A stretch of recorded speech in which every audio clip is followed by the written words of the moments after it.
without further ado, I want to introduce Anya Rozman. She's been a staff member here, and she has always had, ever since I've known her, a passion for Reiki. So she's going to be talking about that, the history, you know, what it is, how it works, and should be a good time. So let me just fire up the screen share, and then we'll dive into that.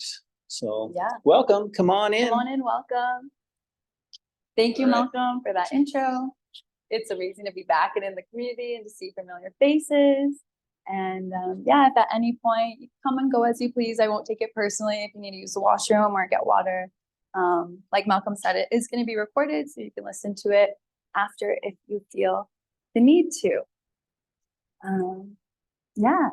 So I just want to start by taking a couple deep breaths, really just grounding into this space and saying thank you for arriving here and being here and deciding to come to this class and just learning about the history and introduction to Reiki. So yeah, taking a deep breath in, exhaling, deep breath in, exhale. Deep breath in, exhale.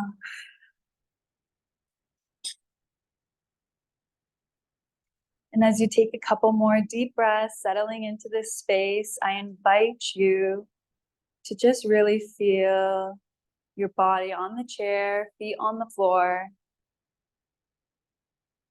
the humming of the refrigerators, the things that remind us that we're here in this room, in this space, together. So thank you, thank you, thank you.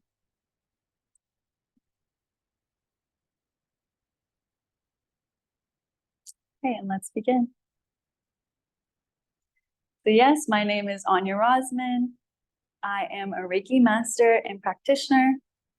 This is something that I have been passionate for, I believe, since the age of 19, 20. It all began, looking back now, so many years, I didn't understand what I was looking for or why I was looking for it. My cousin passed away at the age of 18, suddenly in his sleep. And that really impacted me as a young person. It really impacted me like, wow, life can just be taken from you. It is so precious. And I couldn't understand. I just started university, so I was excited and starting classes, and that was a very exciting time. And I remember my family saying, don't worry, it's okay, focus on school, you know, we'll support you, but truly just keep going and live your life, right? Don't let this stop you. And I took my cousin's death as a beautiful symbol of transformation in my life, and beautiful synchronicities that happened that are unexplainable, that I'm sure many of you have experienced yourselves. And through that, I decided to consciously start learning about spirituality, learning about Buddhism, learning about different religions, different realms, what happens after life, heaven and earth, this realm that we only speak of when things like this seem to happen. And so, yeah, around that time, I remember also a couple months later getting a concussion, and that was very difficult for me. Feeling stress, anxiety, pressure from school, all of these things kind of adding up and building up. And truly, just again, wanting to find answers, wanting to find support, just not able to really cope with this new life that I was kind of thrown into, but still coping and seeing so many other students in bright faces thriving and living. And I absolutely was doing that too. So it's not to say that I wasn't. But yes, through all of this, through going to concussion clinics and finding answers, being told I would be on Advil, you know, for 2 to 3 weeks at a time, taking up to 7 to 8 pills at a day, it didn't really make sense to me, because what we now know is that my cousin passed of a drug overdose. It was a combination that his body couldn't handle. And so drug interaction really was something that I was consciously aware of, and wanted to reduce the amount of pharmaceutical intake that I was putting into my body. I was on anti-anxieties and antidepressants, and I knew there was just something else because it wasn't helping me. And so I, finding holistic health practitioners in my area, I found my Reiki master, Sarah Knight. And she was such a beautiful light. And I didn't understand what I was doing. I actually went to see an osteopath at first at the clinic, and saw her photo on the wall, and went and looked up her description and felt called to working with her. And so, we've been working together now for coming up to a decade in the next couple of years. So that's exciting. So yeah, that's just a little bit about me and what propelled me into it. And so without sharing now like too much, I hope we can see that we've come to a point where I have pursued Reiki because I have found that it has been transformational for me personally. In addition to other things in life, it is a beautiful, beautiful thing and a beautiful gift that I have been able to tap into and give myself, being taught by other masters, and I hope to continue to share with others. So, what is Reiki? Reiki is a spiritual healing art that originated in Japan approximately 2,500 years ago. So dating back to as old as Buddhism. There's even some books that speak of Jesus and other religious figures using and channeling Reiki for their miraculous healings. So the word Reiki comes from Japanese words Rei, which means universal life, and Ki meaning energy. Reiki coming together, universal life force energy. It flows through us and all around us and all living things. It's why we're here. We can't see it, but we know it's there. It's what moves the ocean tides. It's what makes the sun come up in the morning. It's the things that I believe are magic in this world, yet somehow so real and concrete. Because we can see it, we can feel it, we can experience it. It's not an illusion. We're here on this planet Earth together.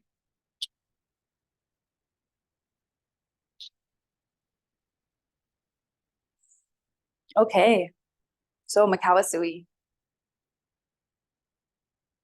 Makawasui was born on August 15th, 1865 in Kyoto, Japan. He grew up attending a 10-day Buddhist monastery school, and some of his extracurriculars included martial arts, reading books on medicine, psychology, fortune telling, theology of world religions. He was very well versed, a very hardworking student from what we know. And I believe even through the Buddhist school, he was learning so many of the techniques that we use today. So as he's studying and doing all these extracurriculars, life happens. He marries his wife, Sadako, and they have two beautiful children together, a girl and a boy.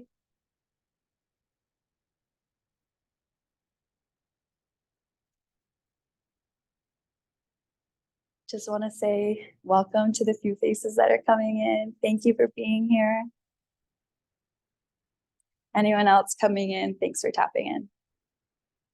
All right, so yeah, he was encouraged and told by the people in his family and his friend group to go learn and study the Western ways.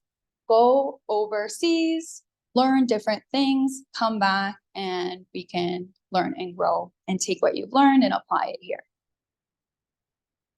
Throughout his adult life, some of his professions included being a public servant, an office worker, an industrialist, reporter, a politician's secretary, missionary, supervisor of convicts, pretty cool, private political secretary, and 10-day Buddhist monk. So yeah, he actually became a monk. He got to that level. He was also involved in the community in many other ways. And I think, again, even working with convicts, again, that like level of empathy, or to even have the energetic boundaries around working with those types of people would be very interesting.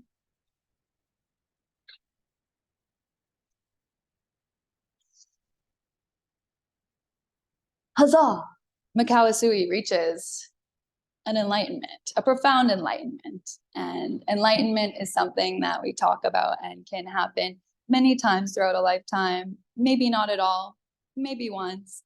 But this specific enlightenment for him happened in 1922 while doing a 21-day fasting and meditation retreat in Mount Kurama in Kyoto. During this, he attained miraculously enhanced healing abilities for himself and others. Now, generally, when an enlightenment like this happens in traditional Japanese culture, you would keep it to yourself and you would keep it to your family. You would keep those gifts as, you know, the one being gifted with that, and you would keep it to yourself. Mikao Usui decided that he wanted to share these gifts, going against the traditions and of keeping them for himself and his family, and sharing them with people that were interested and wanted access to this information. So through this enlightenment, there was a call to action. He felt the call in 1922, that same year, and he opened up his first school and clinic in Harajuku, Tokyo. His skills as a teacher and healer spread throughout Japan quickly. He was acknowledged and became very famous, if you will, was the word that was described. And his teachings became very, very popular, specifically among older generations, because at that point in Japan, traditions were dying.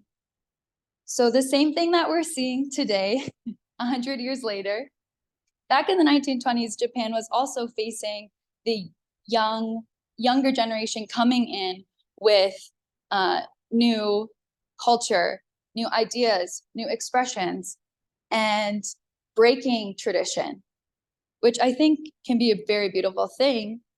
And at the same time, keeping tradition is also a really beautiful thing. And so in that, with sharing this more traditional practice, he really attracted the older generations. And at this time, healing sessions were very low cost or even free because of the economic status of the country, and as well as like working with certain generations and certain incomes too. So that's also interesting to note.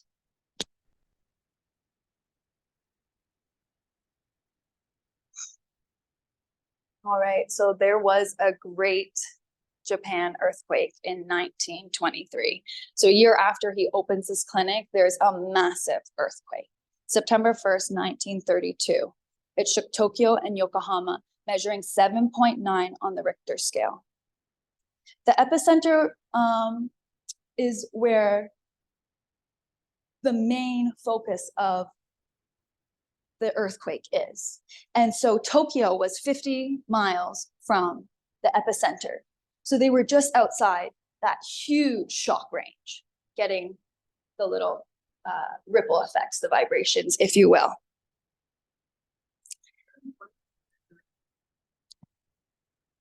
I believe 23, but I may have typed that wrong. It might be 32, so I could definitely double check that. Yes, apologies. So I can definitely figure that out and confirm that. But from what I know, it's 23. I may have just typed it as an error, so my apologies. But But yeah, off the top of my head, I'm actually not great with memorizing numbers. So this is why I have a PowerPoint. So thank you. But yeah, I'll confirm that for sure. 140,000 deaths were reported. So that's a huge amount. And so in that, a lot of his students were then called and,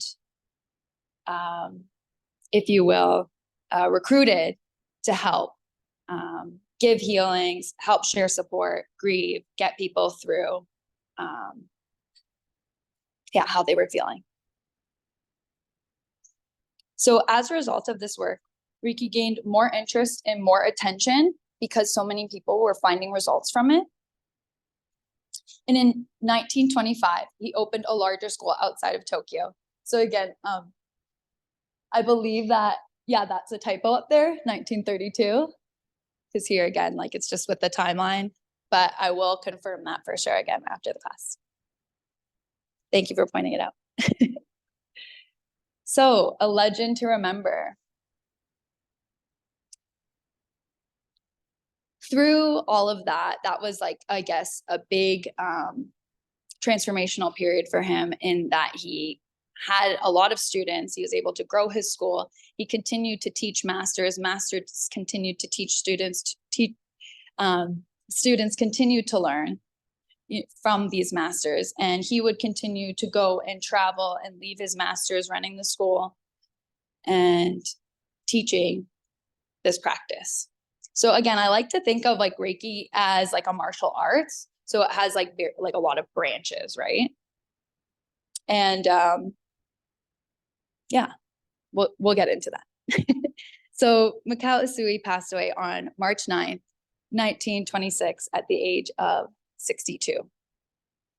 He's buried in the Sahoji Temple in Tokyo, and the memorial stone is 10 feet tall and 4 feet wide, created by his students. So you can imagine someone standing next to it. They'd probably stand up to about there. A lot of the history of Mikao Usui and Reiki is translated from this big text on the stone. His manual has been translated into English and published by Frank Arjava Petter, titled The Original Reiki Handbook of Dr. Mikao Usui, which you can order and have access to yourself. I actually got mine off of Amazon, so that was interesting to do that. It's really 2024 we're living in, huh? So yeah, that is something that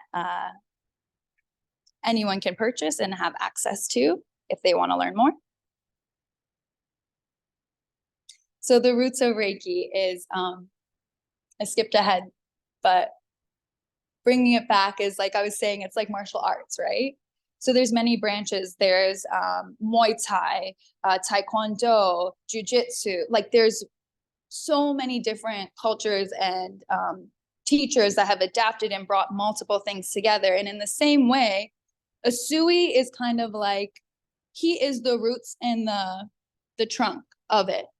And he was able to confirm with other masters at that time and like bring it to a public thing about 100 years ago. And so that's why I really do consider him as the roots and the trunk of what we know, because there isn't a lot of history being passed down and acknowledged.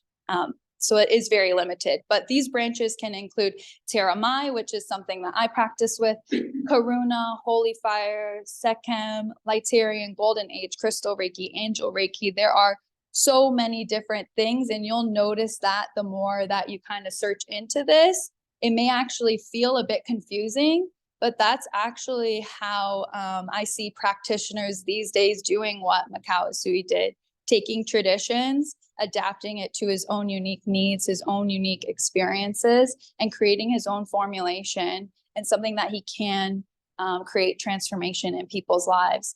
I don't personally have a formula. I do things very intuitively and on an individual basis, case by case. But again, there's some people that really have their own ritual or their own program or course of action that they follow to a degree, to a T, and that they can do that on multiple people and people will get those same results, right? So it's very interesting to how that can all come into play. And it's amazing to see all of these different modalities of healing coming together to create, the best versions of ourselves that we can access. So it is a subtle and a very effective form of energy work from my experience.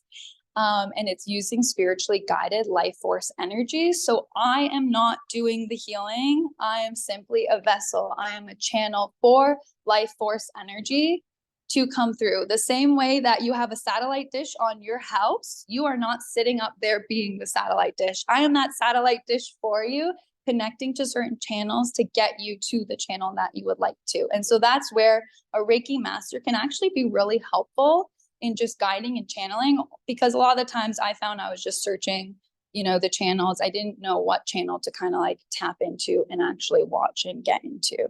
And so having that support and guidance, my Reiki master, again, never claimed to heal me. She claimed to walk side by side with me and support me through this journey that we call life, and just reaffirming that everyone has this ability to connect, not just me. Anyone can learn. So if you're excited and you want to learn how to become a Reiki master, you absolutely can. And I encourage you to do that. The same way that even now, after 10 years of Reiki practice, I've decided, to go into electrical school.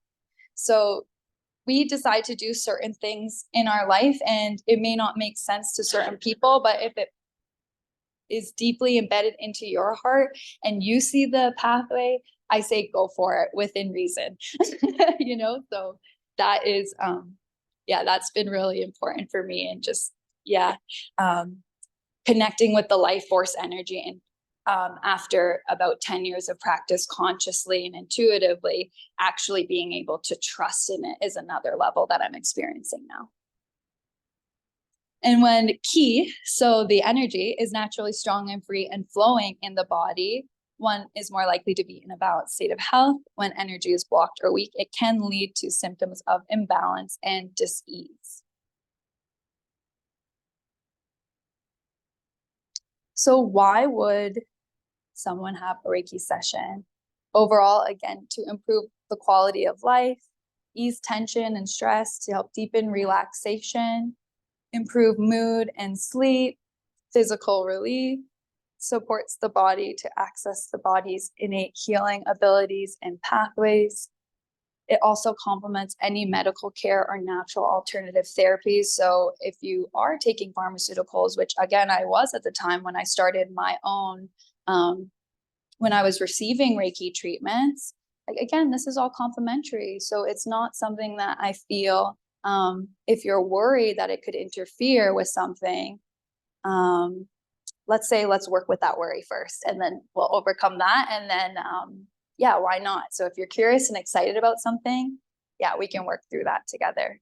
But it definitely is a complementary, and it's also just a safe space. So with Reiki, it's a beautiful thing because it can be done at a distance. So you don't actually need to have anyone physically touching you in order to have the healing benefits, which can be beneficial for some people that experience certain traumas or need space, or their nervous system is so dysregulated and overstimulated that even to just have someone be near them or touching them is too much. Absolutely no problem. It can be done in a safe way that makes the person feel held and supported without going over any boundaries. And again, this is fully clothed. You don't have to take anything off. It's not a massage at all. For me, in my practice, fully clothing, and I encourage you to show up, just warm clothing, bringing maybe blankets or anything that could be supportive for a session and that you feel, it's, there's so many things that I feel I can branch off into, and that's where where do I start and where do I stop? And this is life, right? So yeah, Reiki session, again, it's why would you have one? Again, a lot of the time we can do the work by ourselves, but it's different when there's different resonance or frequencies that we're working with. People's voices, they may have access to tools that you may not have access to, such as sound bowls, which I do have, certain crystals, healing tools. People can just pull things from everywhere. I have training in so many little things and courses, reflexology, all these things come into a play for a practitioner.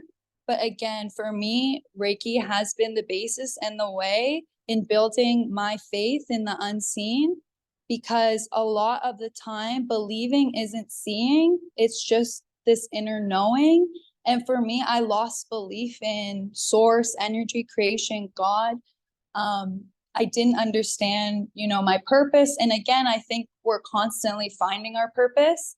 It's just like in those moments of like, what next? Like, you don't have to be struggling in it alone. Like, we can guide one another and get answers, and just express in a safe space that feels good. So that's also like a Reiki session can be like so individualized, again, to the point where I'm saying that, you could go to one and have the same experience over and over again, but another practitioner, you could go and it could be completely different every single time. And that's just the beauty of working with the practitioner that you choose. So yeah, kind of just closing things up without, just kind of wrapping things up. I wanted to share the Reiki principles with you. And this is just a very basis. So if you never hear of Reiki ever again, no worries. I would say like just this today, if you can take like one line from it and apply it to your life, maybe a mantra for the week, I would encourage you to do that. These principles in itself, just saying them every single morning when I get up has been really transformational in my life.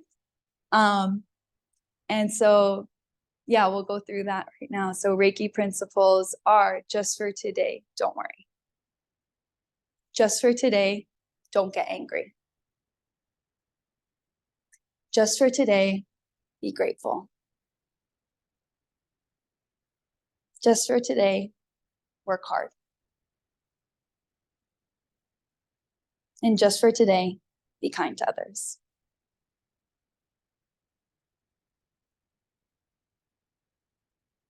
Pretty simple. Not so simple as a human too. But a beautiful reminder, beautiful foundation. In believing these words, I have transformed my own life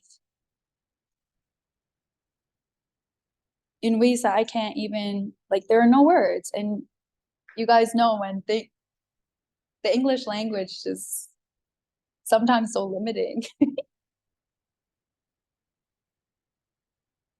I know you felt it too, and there's just no words, right? So yeah, no words, but they come out and I'm finding them too. So that's beautiful. Okay, so some Reiki resources. My website, craftinggrace.ca, is up top. Please reach out via email. Amazing way to connect after this lecture if you'd like to. I also have my Reiki master who is in Ontario, and I put her up underneath me, Hum Healing, Sarah Knight, because she does distance sessions. And again, when I say, yeah, it's not a massage, I can tell you it's been done at a distance, right? I actually did my Reiki mastership over Zoom. I thought, how is this going to work? Right? Like everyone else in the world, how is this going to work? We make it work, right? And it's not even like we make it work. it works. It's something that, again, feeling it yourself in that inner knowing is proof itself. And that it's a beautiful gift to receive. And so it's that same feeling when, you know, you're thinking of your cousin and they're on the other side of the globe, or you're thinking you know, there's a friend and then they give you a ring that day. It's like energy is a beautiful thing and is totally mysterious and beautiful. And sorry, what's that? It has no boundaries. Yeah. It's expansive, it's beautiful, infinite. And I think even looking at this year, 2024, we look at it being 2 + 2 + 4 is 8, that infinity. There's so many of us tapping into our potential. And I encourage you to do that and to discover yourself and be curious and allow yourself to receive and feel supported and allow yourself to share and feel heard. All of these things are so important. And yeah, so there's a few others. The lightjourney.ca, she's actually teaching a Reiki level 1 training in the next coming weeks. I believe there's a discount before April 1st, but she's a beautiful human. I've been following her on socials and I get a really good energy from her. lunaholistic.com is around the corner from my place. So they have a lot of practitioners and spaces there as well. And then I just kind of Googled a couple other options because for me, it's not about, hey, come see me, I will help you. It's about you tapping into and being intuitive and saying, there's something about this person, I'm curious. I feel they can help me, or I feel I'll get some answers, or I feel following that feeling is really important, I believe. And so I've followed the feeling. I put a couple other websites out there. Have a look. There's a bunch of different kind of vibes and people out there. So kind of, again, depending on what you're looking for and what you need. And again, it's not even sometimes what you need. It's just curiosity itself and wanting to up level and upshift. And it's not always about being sick. It's sometimes just about saying like, hey, how can I just keep growing and like keep expanding and keep allowing my own energetic field to feel grounded and solid and healthy, you know? And so that is such a beautiful gift and such a beautiful blessing that I've been able to receive with Reiki, among so many other things. Holistic health, right, is amazing. It's my life. I studied physical health and education.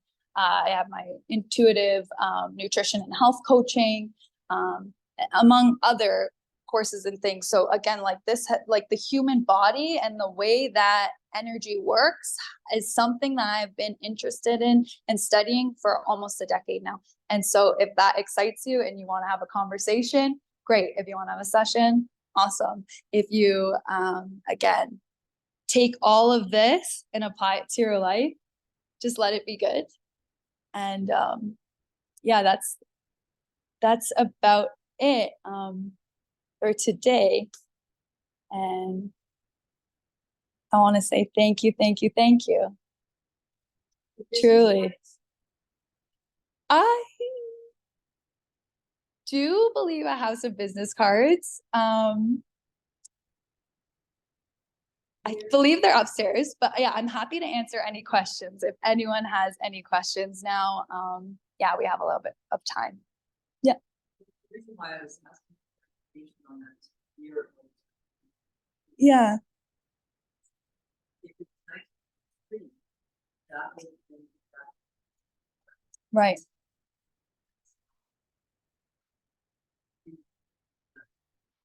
Absolutely. Yeah. and so receiving the knowledge to get the great, I think that was God giving it at a time when we couldn't need it. Whereas 1932. Sorry, I realize people online can't hear you. So we're basically just saying that around that time in 1923, if it was around that time after the Second World War or First World War. trauma that existed. And, perhaps this was a divine blessing that this Reiki master had gotten the knowledge and the gift of the healing. Whereas if the earthquake had happened, and then to have that trauma from the First World War to be immediately followed by the trauma of the earthquake, would just compound the harm. Whereas if the earthquake was 1932, that would have been like 12 years later kind of thing. And there would have been a bit of a perhaps dampening of the immediate harshness of the trauma from the First World War. Totally. And so that would have a different impact. Yeah, absolutely. That's why I just was curious about the impact. And that's why I'm like, well, I've got a cell phone in my pocket. It's 2023. I could just Google it quick if you guys are okay with that. Far apart, we have time to feel and build up resources and stuff like that. Yes. Okay, 1923, we can confirm. So again, like going off with this theory, which again, I feel like is another common theme. Like if we look at like 100 years ago, like history continuously repeats itself. And so like kind of what we can do. And so it's interesting, like there's so many light workers now more than ever and that are aware of it and that are really like exposed to that and able to like tap into those things because of the internet, and there are resources. I would just say like be grounded in doing this work is the most important thing that I've learned in doing this. Again, for your own health, when we work with spirit, it's like these upper realms and these upper chakras that if we're not actually able to ground down and channel into the lower chakras and into these lower energy centers in our body, I believe like, again, it's just, it doesn't have a chance to land. And for so many years, there's no right or wrong. I believe like we all have our own individual unique gifts and that we can tap into and out of at any point. But again, it's, I think without going too deep now into like this whole other conversation, bringing it in, just saying that it definitely is a divine blessing and a divine gift in order to have this, because accessibility has always been one of the most important things to me. How can we have access to health? Depending on where we live, depending on who we know, depending on the stores around us, depending on the doctors that are telling us what to do or the news sources, like there's so many things that play a factor into this. And so take your life and like be excited that there's so many opportunities to tap into to collectively like create the story that is you, and like having your own like life's journey is such a beautiful individual blessing that's brought each and every one of you in this room to this space at this moment in time. So again, thank you for being here today. Yeah. How long it would take to become a master, a Reiki master? Yes. Okay. So to become a Reiki master, it took me a couple years. But again, it's through courses. So the process is level 1, level 2, level 3, and mastership. The certifications, the trainings happen over, like typically my experience, this is from my own experience, happens over weekend courses. And that integrates over the year. My Reiki master then offers me the next level the year after, along with the other group. And so we really let that integrate. Sometimes it would be like spring, fall offering, sometimes spring. Like it really depends on the energy. And what my Reiki master and I are noticing now more than ever is that the energy is being called to work with it and shift with it. And absolutely traditions are important, but things don't necessarily look the way they traditionally did. And so to acknowledge that as well, and to work with the times that we're in, work with the energy and the tools that we're given, and be able to transmute it for the highest good of ourselves, as well as our family, friends, community, collective, right? And so this isn't me saying like, I want everyone to do Reiki for the greater good. Like, this isn't me becoming like a crazy dictator or anything like that. It's, again, a choice that we're able to tap into this energy and use it for good, like anyone else in this world. So, again, this is such a beautiful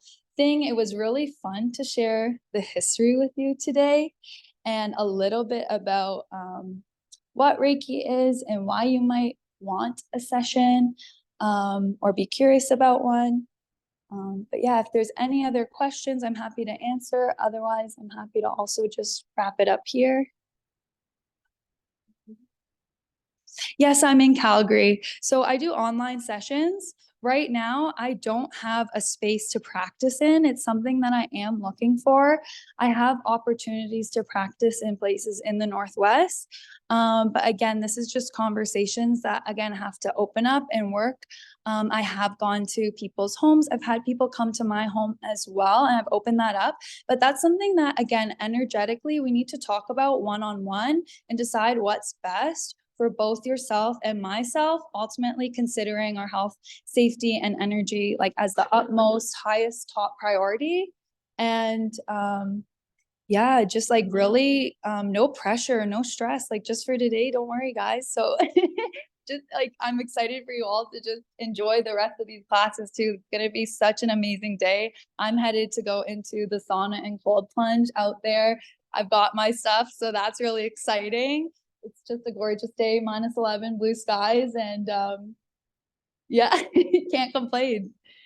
Yeah, so kind of just, we can take maybe just a deep breath together and just kind of, we could even bring our hands together if you want to in front of your chest. Like, this is a really quick way for me to shift my energy if I'm feeling stuck and sad.